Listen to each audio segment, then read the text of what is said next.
हमारी संस्कृति, हमारे संस्कार सदा रहें हमारे साथ। सब्सक्राइब करें तिलक। भगवान राम की जन्मस्थली अयोध्या में सहस्त्र चंडी और दिव्य रुद्र होम महायज्ञ का आयोजन किया जा रहा है। आइए इस महायज्ञ का हिस्सा बने।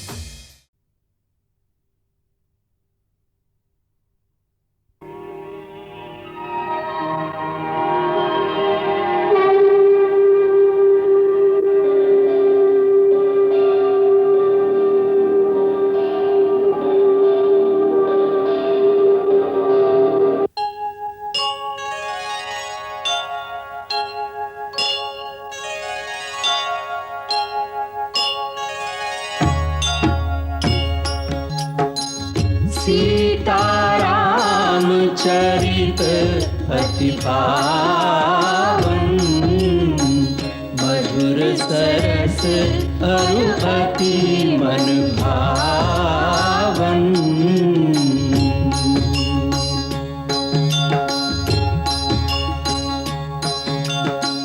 पुनि पुनि कितने हो सुने सुनाए,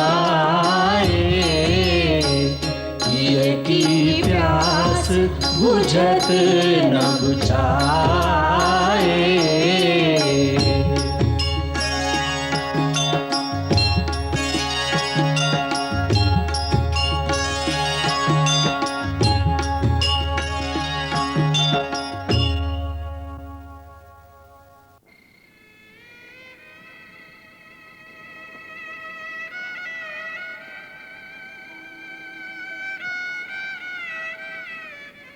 गुरुदेव ने कहा है कि वन देवी से व्यर्थ के प्रश्न नहीं करना, जब वो बात करे तो ही करना।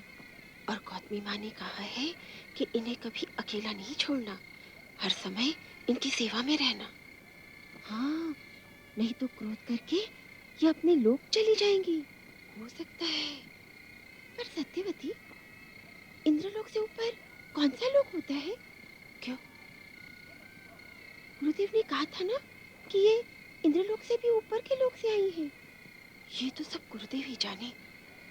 तुमने देखा, जब से आई हैं इन्होंने एक भी बात नहीं की। नहीं, एक बात की थी गौतमी माँ के साथ। हाँ, एक बात की थी। पर मनुष्य इतना चुप कैसे रह सकता है? एक दिन में केवल एक ही बात। यदि मैं इस प्रकार चुप रहूं तो मेरा तो पेट ही फट जाए। बस अब न बोल, जाग जाएंगे।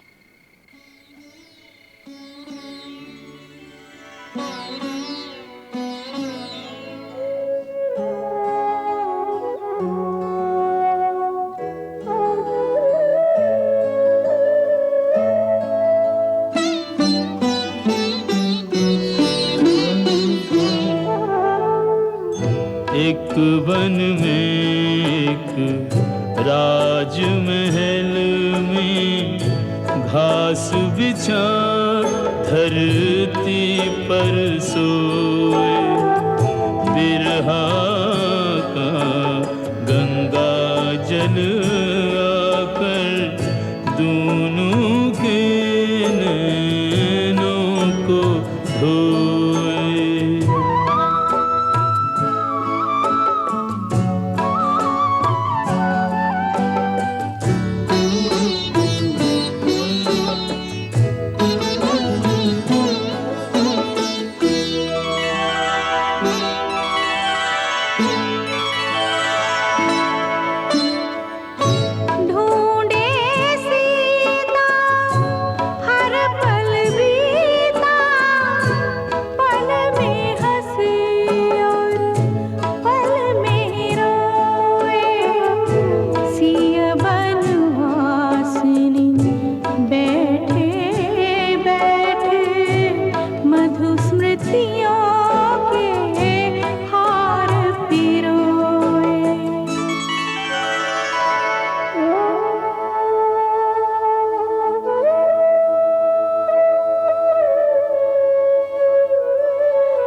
सुधियों में राम रहे अब खोए खोए।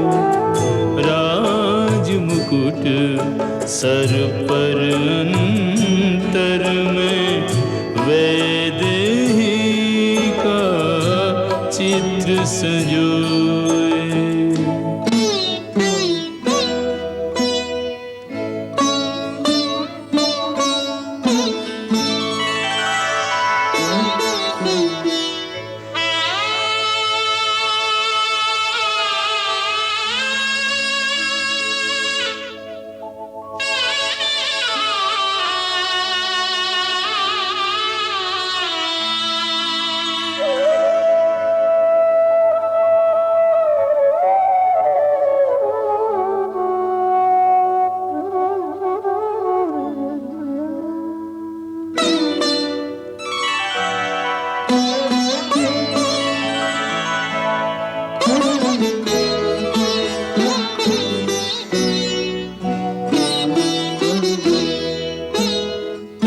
राजकाज में लीन यंत्रवत रहते रघुवर, सबकी सुनते सबको देते न्याय बराबर।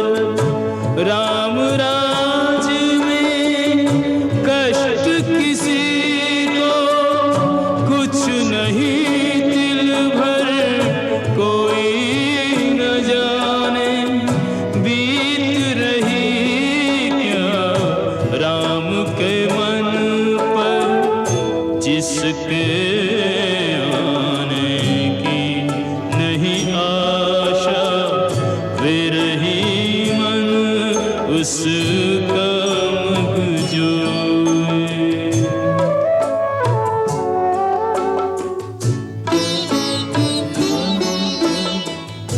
बैरागी का जीवन जीते दोनों को कितने दिन बीते। सीता जपती राम की माला, राम हृदय कहे सीते सीते। बिरहा के इस अतल सिंधु ने राम सिया के हृदय डुबोए। बिरहा के इस अतल सिंधु ने राम सिया के हृदय डुबोए। तीनों लोक हैं सहमे सहमे, अब क्या बीते अब क्या होए।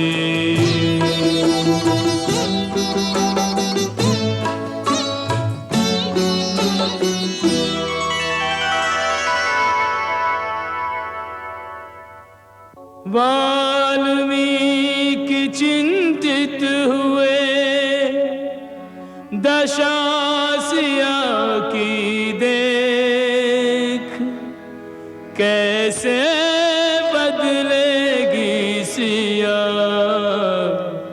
यूं विधना के लेख।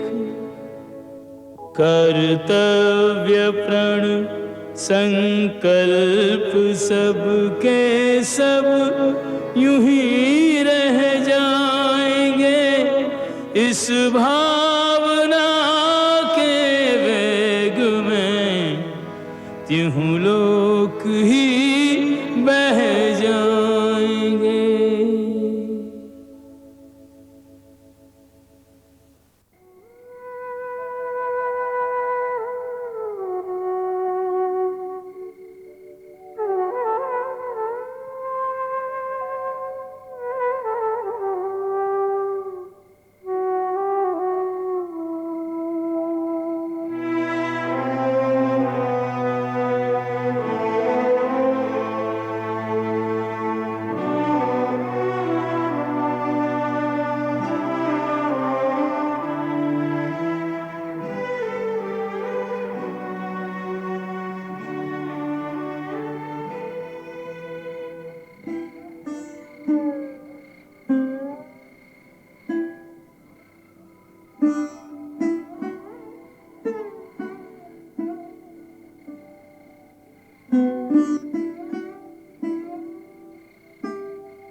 पुत्री,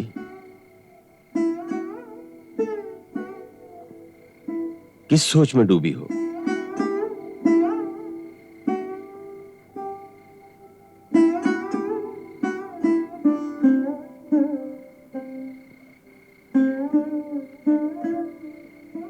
कुछ नहीं गुरुदेव, बैठे बैठे मन यूं ही अयोध्या पहुंच गया। यदि मन से बार बार अयोध्या ही भागना था तो अयोध्या छोड़ी क्यों थी? मन है बार बार उनके श्री चरणों में चला जाता है। पुत्री, मन का तो स्वभाव ही यही है कि वो इधर से उधर भटकता रहे।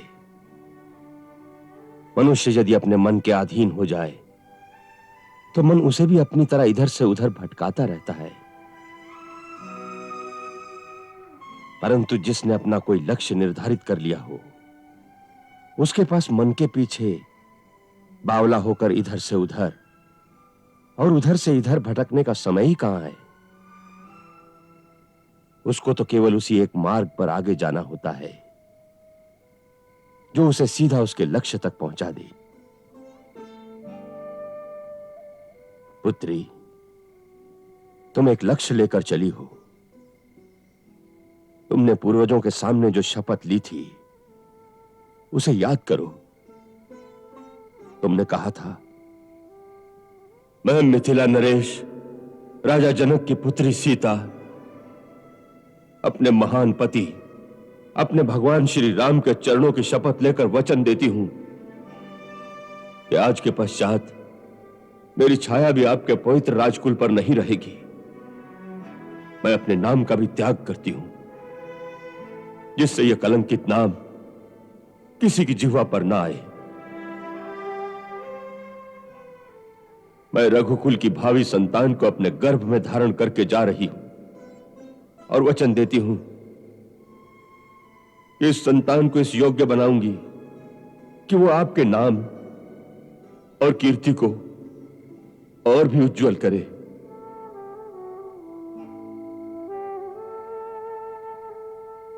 और वीरता के क्षेत्र में अपने पूर्वजों से भी आगे बढ़ जाए।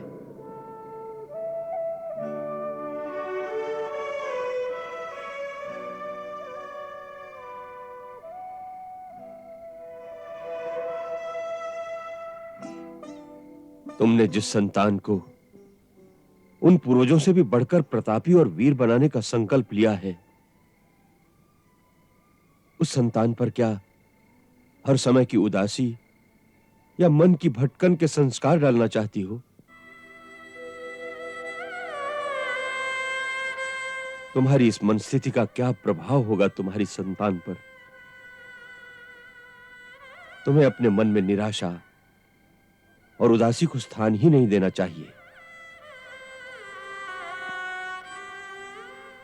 तुम्हें एक कर्मवीर मां की भांति अपनी संतान के भविष्य, अपने कुल के भविष्य, अपने देश के भविष्य के बारे में आशावादी विचारों का एक ज्योतिर्मय वातावरण अपने चारों ओर फैला देना चाहिए, जो सारे जीवन को उज्जवल कर दे।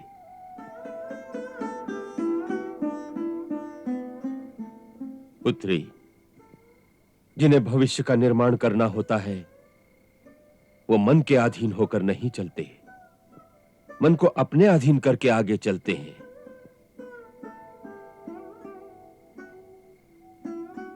तो पुत्री, मन के अश्व पर लगाम डालकर उसे अपने लक्ष्य के रास्ते पर चलाओ।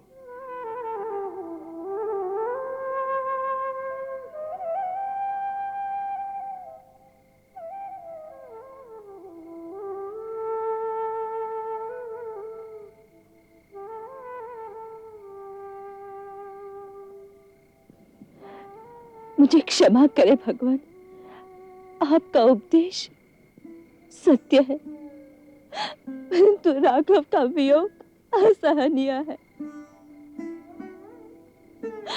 मुझे अपने से अधिक चिंता उनकी रहती है। मेरे सामने तो एक लक्ष्य है परंतु उनके सामने तो सारे राजमहल में केवल अंधकार ही अंधकार है। पुत्री, जीवन राजमहल के अंतपुर में ही नहीं समाप्त हो जाता। जीवन बहुत विशाल है। एक राजा के लिए कार्य के क्षेत्र बहुत दूर तक फैले होते हैं। राघव कर्तव्यरत होकर संभल जाएंगे, परंतु यदि तुम नहीं संभलोगी तो वो भी नहीं संभलेंगे।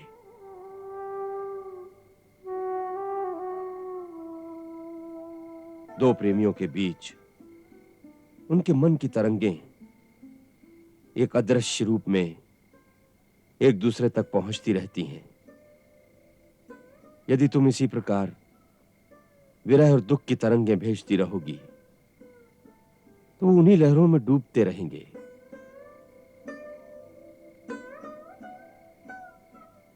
तुम्हें कर्तव्यपरायणता, कर्मवीरता और आशा की ज्योति तरंगें उनकी ओर भेजनी चाहिए, तभी तुम उनकी सच्ची सहायता करोगी। पुत्री, इस विरह और निष्क्रियता के अंधकार से निकलो और एक ज्योतिर्मय उज्जवल भविष्य के निर्माण में व्यस्त हो जाओ। ये मत भूलो कि एक महान बलिदान के पथ पर तुम बहुत बड़ा उत्तरदायित्व लेकर चली हो।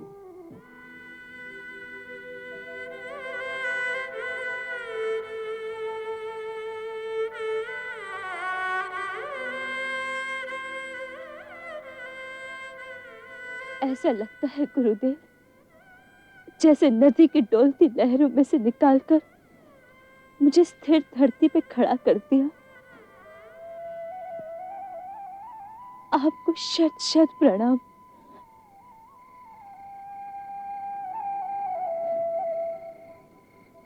मुझे आशीर्वाद दीजिए कि मैं आपके बताए हुए मार्ग पर दृढ़ता से आगे बढ़ सकूं।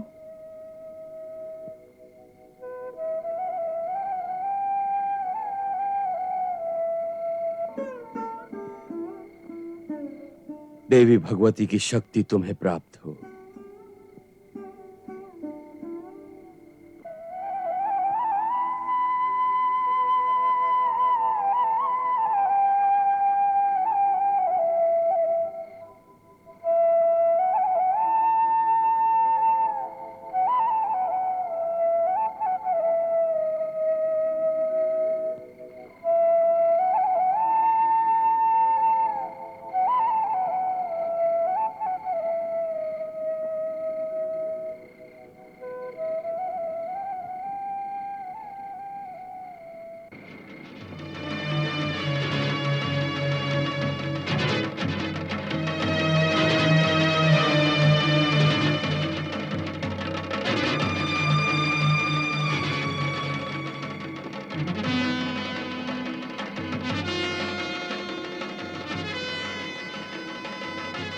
एक राजसी रथ अयोध्या की ओर आ रहा है। उसके पीछे सेना की एक टुकड़ी है। ध्वजा देखकर बताओ कि रथ किसका है।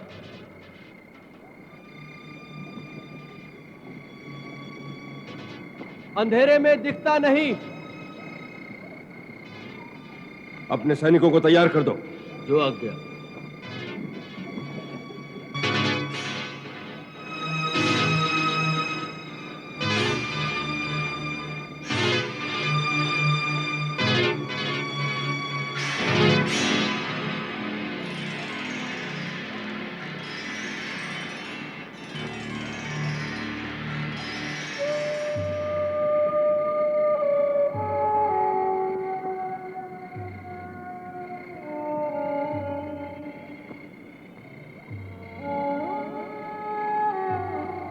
मिथिला नरेश महाराज, जनक का रथ अयोध्या के द्वार पर खड़ा है। महाराज स्वयं रथ में विराजमान है। द्वार खोल दिया जाए। द्वार खोल दिया जाए।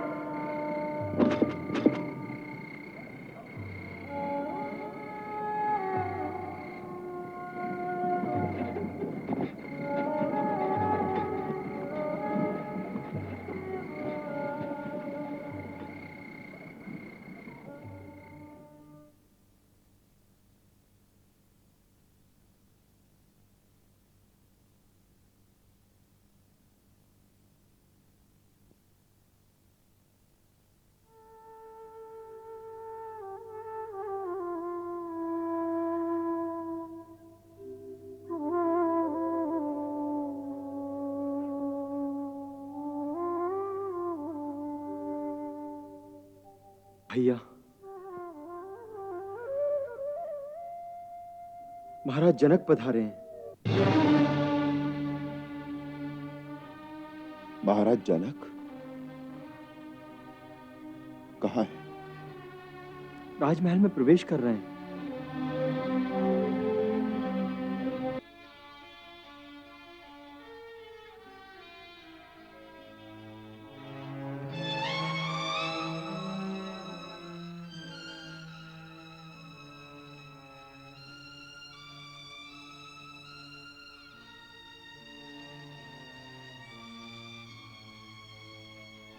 भैया, महाराज जनक पधारे हैं। महाराज जनक कहाँ है? राजमहल में प्रवेश कर रहे हैं।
आसन ग्रहण कीजिए।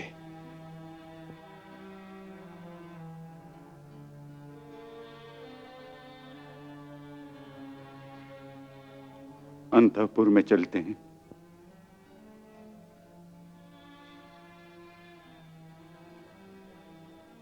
आइए।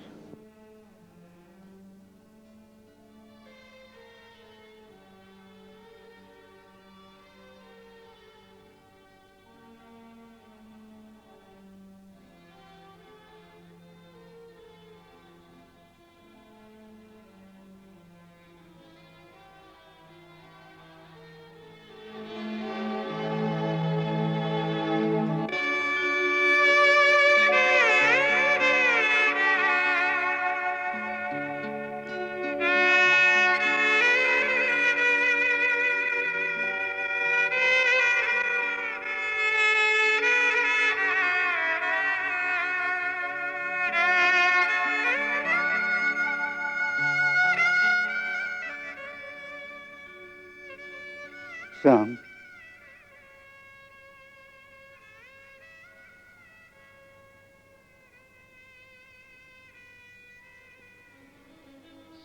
महाराज, मैं आपके हृदय की अवस्था समझता हूं।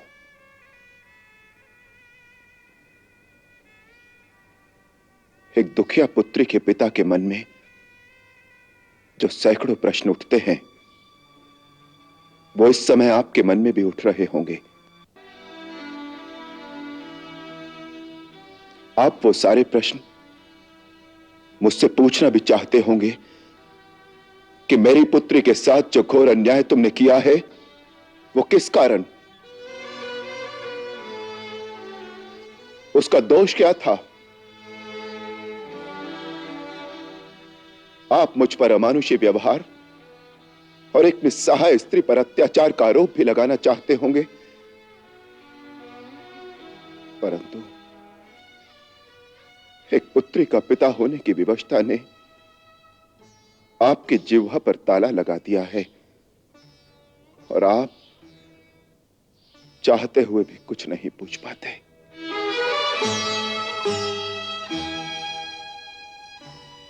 मुझे यही आशंका थी कि आप एक दिन ये सारे प्रश्न मुझसे पूछने अवश्य आएंगे, तो मैं क्या उत्तर दूंगा? महाराज, आपके इन समस्त मौन प्रश्नों का मेरे पास एक ही उत्तर है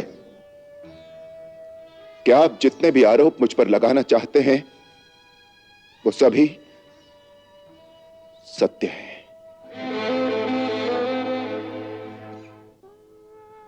मैं परम दोषी हूं। मैं दोषी हूं आपका, सीता का। मैं अपना दोष स्वीकार करता हूं।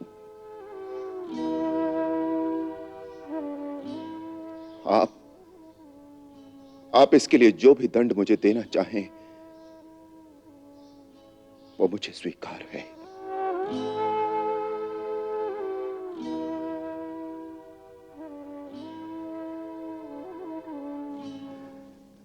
राम, दंड तो स्वयं तुम अपने आप को दे रहे हो। इससे अधिक दंड मैं और क्या दूंगा?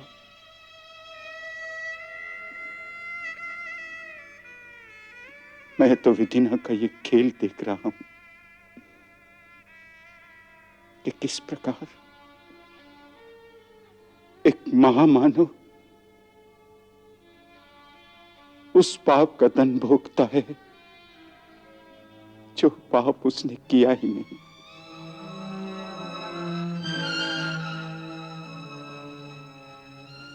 मैं तुम्हारी ये तपोभूमि देख रहा हूं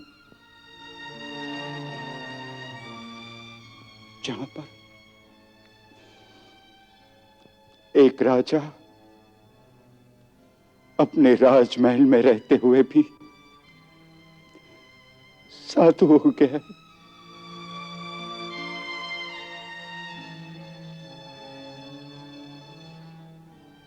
राम,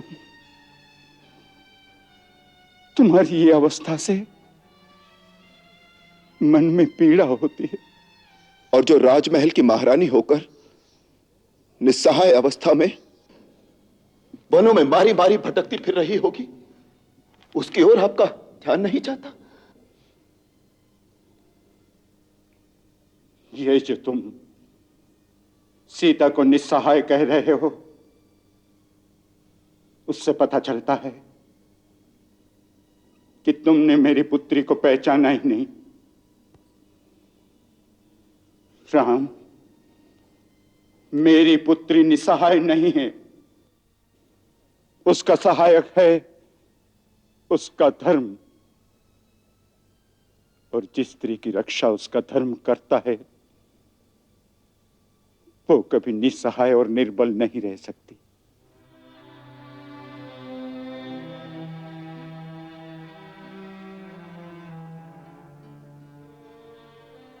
यदि मेरी पुत्री सचमुच असहाय होती तो उसी दिन उसका पिता उसकी सहायता के लिए आ जाता।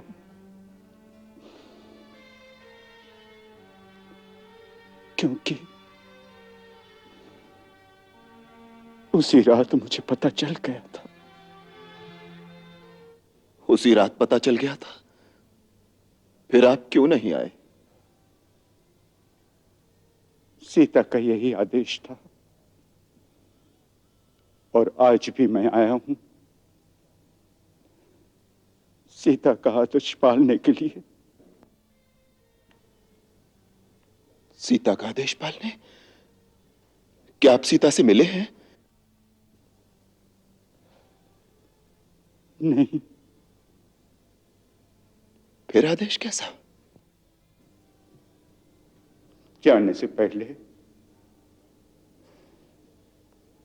जब उसने त्याग का निर्णय लिया, तब अपनी परिचारिका के हाथ उसने मुझे ये पत्रिका भेजी थी। उसमें उसने अपना ये निर्णय और कारणों का पूरा विवरण लिखा था। ये पढ़कर आप उसके निर्णय से कैसे सहमत हो गए? आपने यहां आकर उसका निर्णय बदलने का प्रयास क्यों नहीं किया? तुम्हारे प्रयास क्या कम थे? फिर तुम उसका निर्णय कैसे नहीं बदल सके? तुम कैसे सहमत हो गए? उसने अपने तर्क से मुझे विवश कर दिया। इसी प्रकार उसने मुझे भी परास्त कर दिया। उसके आगे मैं हार गया, परंतु वह इस बलिदान से जहां तुम्हारे कुल का गौरव बढ़ा गई, वहां मेरा सर्व भी गर्व से ऊंचा कर गई।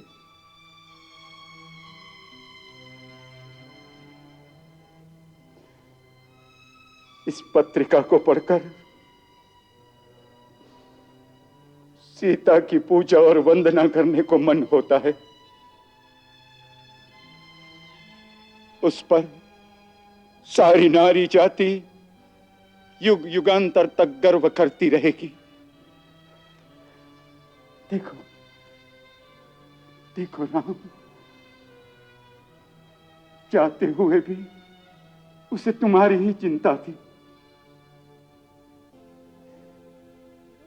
इसलिए तो उसने मुझे रोक दिया था। देखो, देखो राम।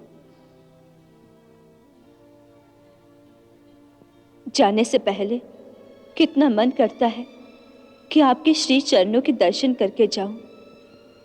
कौन जाने फिर इस जीवन में ये अवसर मिले या ना मिले, परंतु यदि आप यहाँ आएंगे तो राघव अपने को दोषी मानकर आपके सामने दृष्टि नहीं उठा सकेंगे।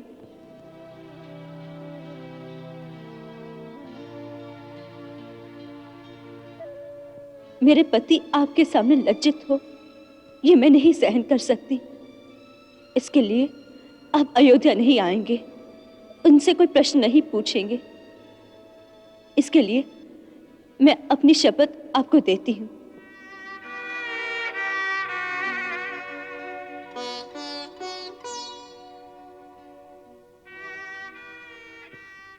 और एक बात की शपथ आपको देती हूँ, यदि आप ये सुने कि मेरे जाने के पश्चात राघव अपने आप को नहीं संभाल सके, तो आप उसी समय अयोध्या आएंगे, उन्हें सांत्वना देंगे।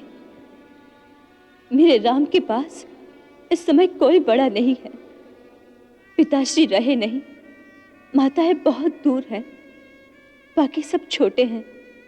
अपना दुख वो किसे बताएंगे? इस समय उन्हें आपके सहारे की बड़ी आवश्यकता होगी।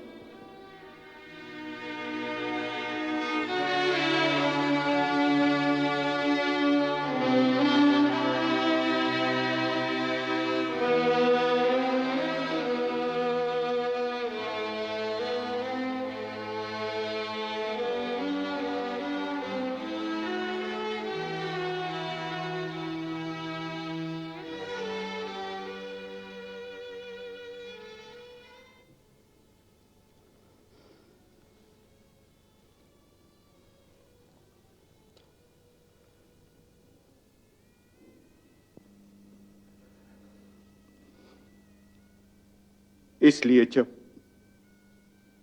तुम्हारी अवस्था से विवश होकर लक्ष्मण ने मुझे यह संदेशा भेजा कि तुमने कितना कठोर व्रत धारण किया है, किस प्रकार तुम संसार से विरक्त होते जाते हो,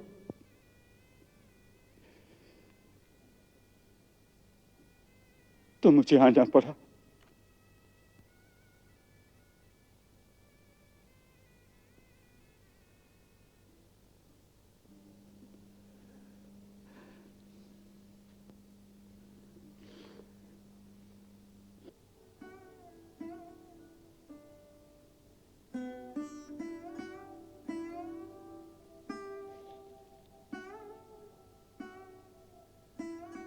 क्षमा भैया,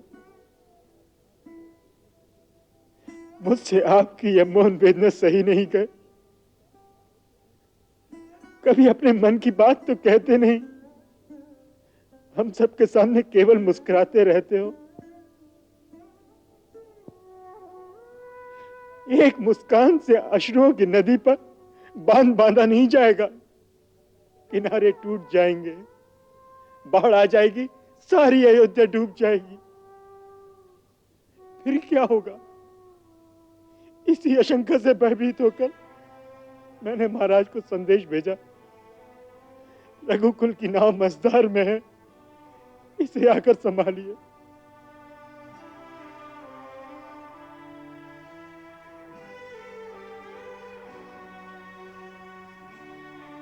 राम, मैं तुम्हें यह कहने आया हूं कि मेरी पुत्री का बलिदान विफल मत करो।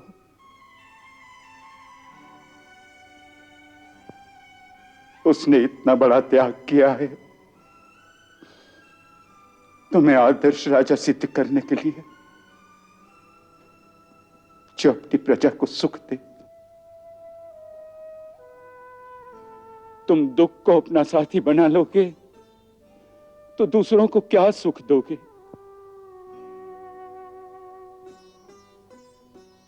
और फिर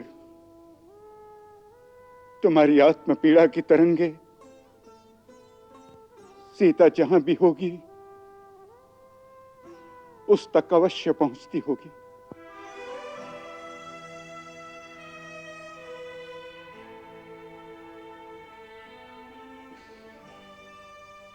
अपनी विवलता से तुम उसे विवल करते रहोगे, क्योंकि पति पत्नी की आत्माएं एक गूढ़ संबंध में एक दूसरे के साथ जुड़ी रहती हैं।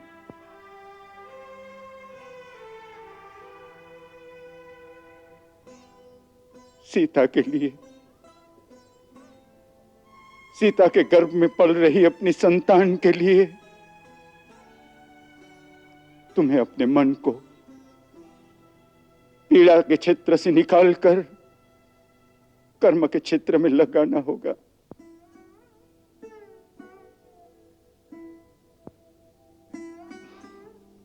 सीता की माता महारानी सुनैना ने भी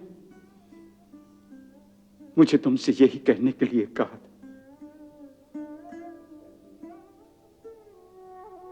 माता ने केवल संदेशा भेजा है, स्वयं नहीं आई। ठीक ही तो है, जिस अयोध्या में सीता नहीं, उस मृत नगरी में आकर वो क्या करते हैं? नहीं राम, नहीं, ऐसी बात नहीं। वो अवश्य आना चाहती थी, परंतु उसका स्वास्थ्य ऐसी अवस्था में है कि वो पलंग से उठ भी नहीं पाते। क्या हुआ माता को? बेटी का दुख। वो मां है ना, मां से अपनी बेटी का दुख सहन नहीं होता।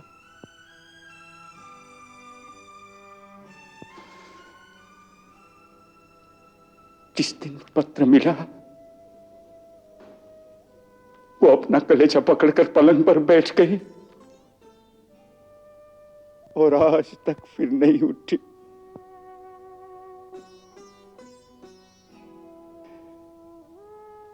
पिता की भांति उसका हृदय कठोर नहीं है, मां है,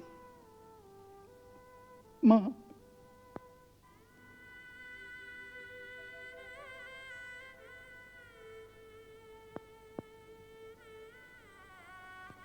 मेरे पापों के फलस्वरूप सभी पीड़ा भुगत रहे हैं। वो मेरे लिए क्या सोचती होंगी? कैसा निर्दयी है राम। हमारी पुत्री के साथ इतना बड़ा अन्याय हुआ है, और वो जिसके कारण हमारी पुत्री इतना महान कष्ट भोग रही है, वो 2 घड़ी के लिए सांत्वना देने भी नहीं आया।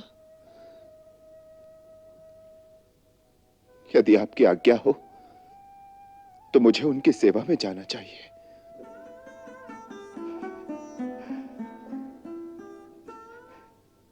यदि ऐसा हो सकता है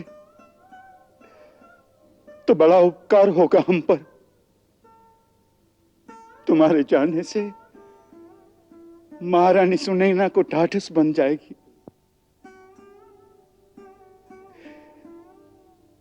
तुम्हें देखते ही शायद वो बच जाए।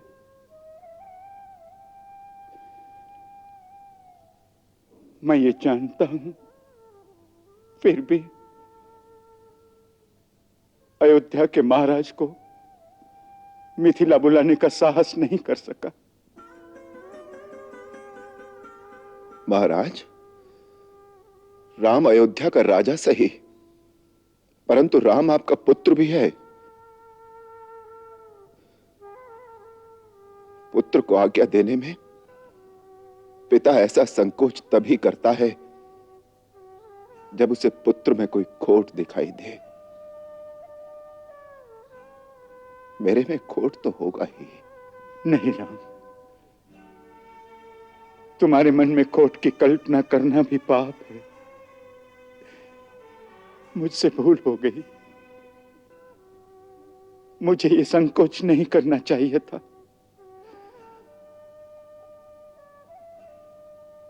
तुम्हारे आने से महारानी सुनैना को जीवन दान मिल जाएगा।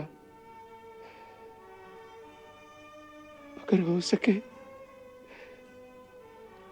तो मेरे साथ ही चलो पुत्र, मेरे साथ ही चलो।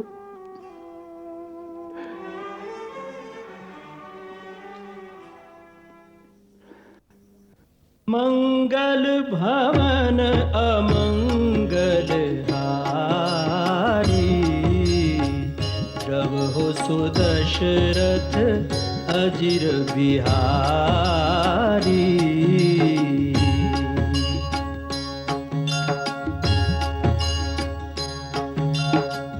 सीताराम चरित अति पावन, मधुर सरस अरु अति मन भावन।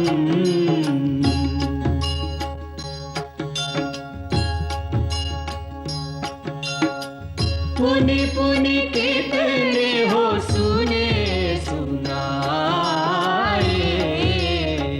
हिय की प्यास बुझत न बुझाए।